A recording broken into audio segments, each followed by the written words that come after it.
Hey everybody, this is Bob Kovacs here at Wirefly with the first part of a two-part review on the ZTE Optik. This is a 7-inch tablet for Sprint. Now this is a 3G tablet, not a 4G tablet, so this runs on Sprint's 3G CDMA network.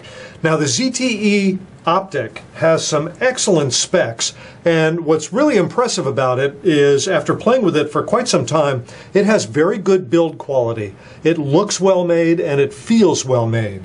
So the other main feature that's going to attract a lot of people to the Optik is its very affordable price.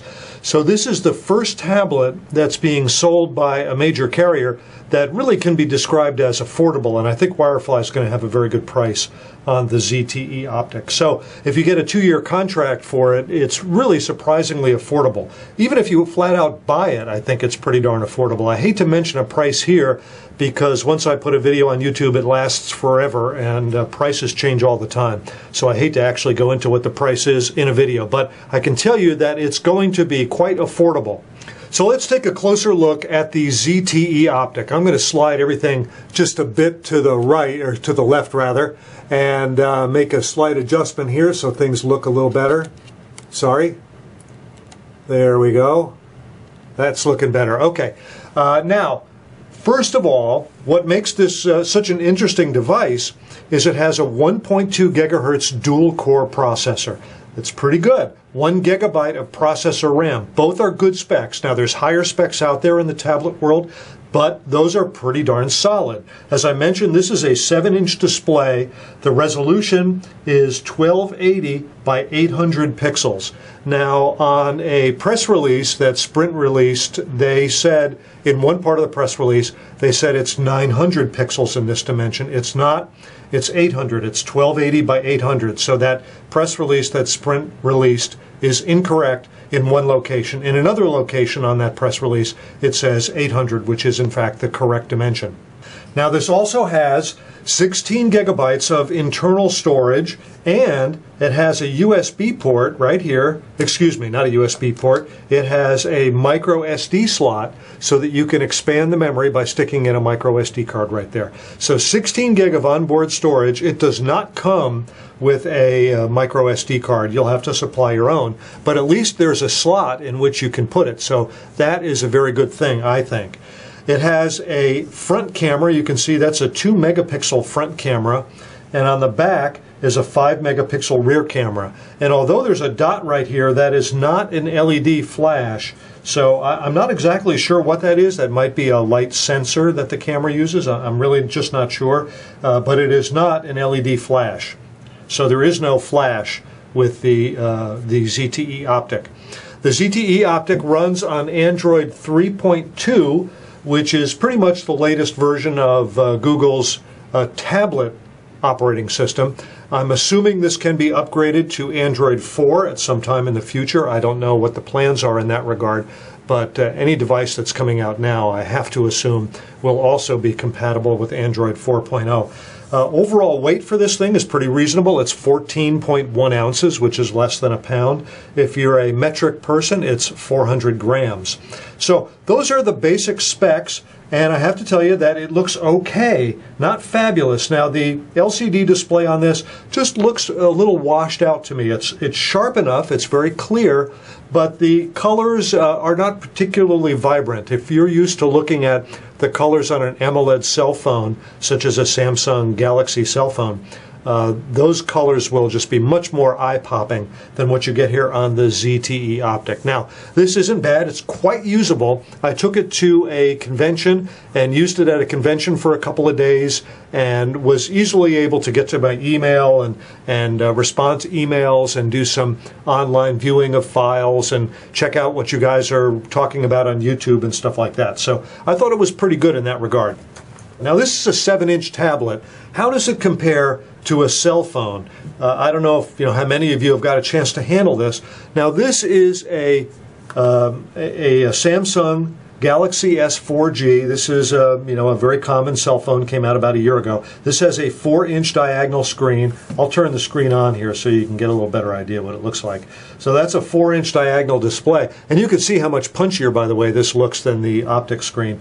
But you see how much smaller the phone is. This is a 4-inch versus a 7-inch.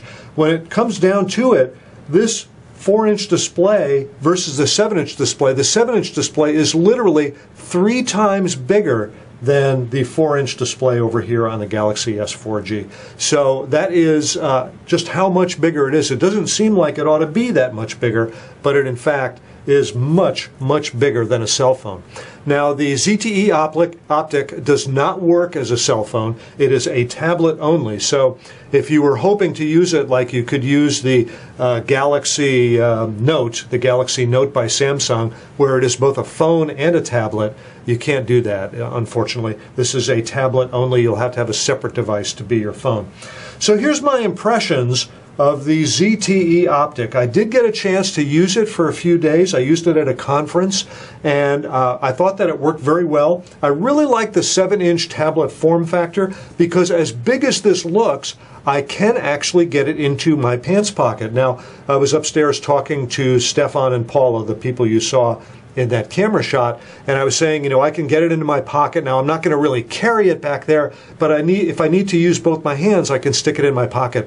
Well, Paula said, well, that must be boy pockets. It's not going to fit in girl pockets. So I gave it to her, and it fit into her jeans pocket as well. So, yeah, it fits into both boy and girl jeans pockets or pants pockets of all kinds. So you can fit this into your pocket. Now, are you going to want to carry it back there? No, you're not going to want to carry it there. But if you need to, you know, get through a door and hold some packages, you can slip it in your pocket and get through a door. I was wearing cargo pants when I went to the trade show I went to, and this fit perfectly into the pocket of the cargo pants. I could even button the pocket and carry it there, and it was a great place to carry this tablet. You cannot do that with a bigger tablet like an iPad or like the Samsung Galaxy, what do they call it? The Galaxy Tab. So there's the bigger versions of the Galaxy Tab. There's a 7-inch that'll fit in a cargo pants pocket, but the bigger ones will not. So that is a big reason why I tend to prefer the smaller tablet. Now, a couple other comments about this. I mentioned that I thought that the display was a little on the washed out side. A little, I don't know, more punchy display would be a very nice thing to have. I also thought that the battery life was no great shakes. Although it's a 4,000 milliamp hour battery, I would use it all day at the trade show. I would go to a 1-hour session and then use it for 15 minutes and then go to another 1-hour session. So I probably used it for, I don't know, maybe an hour and a half to 2 hours. And when I got home to plug it into the charger, it had about only 55% of the charge left.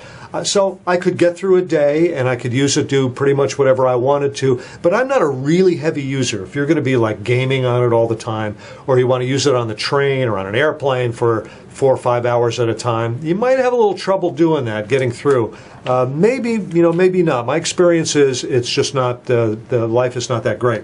Now, of course, the ZTE Optik comes with a charger, and it comes with this cable. Here on the bottom, there is a port, and that's what this connector here plugs into. By the way, while we're looking at this, there's also the speaker slots right there. But what I want to mention regarding this cable is you'll notice this has a standard USB port. So the ZTE Optik comes with a little USB charger. It's a little bit bigger than the typical cell phone charger. So you could just plug it in the wall, and you plug this in, and then you plug this cable into the Optik. You have that little spot on it upside like that. So, but it will also work with a standard cell phone charger. So if you have a standard cell phone charger, or if you have a USB charger port in your car, you can plug this in and then plug this into the Optik, and it will charge from that charger port. So that is a great thing to have. You now have, assuming you have this cable, you probably now have multiple devices with USB ports on them for charging, and that means you can charge the Optik from those ports. So way to go, smart thinking ZTE and Sprint on that one. That is an excellent feature. Okay, that wraps up part one of our two-part review of the ZTE Optik. In the second part, I'm going to be talking about the camera, including its still image and video capabilities, as well as some other stuff, so join me there. So hey everybody, this is Bob Kovacs here at Wirefly. Thanks for watching.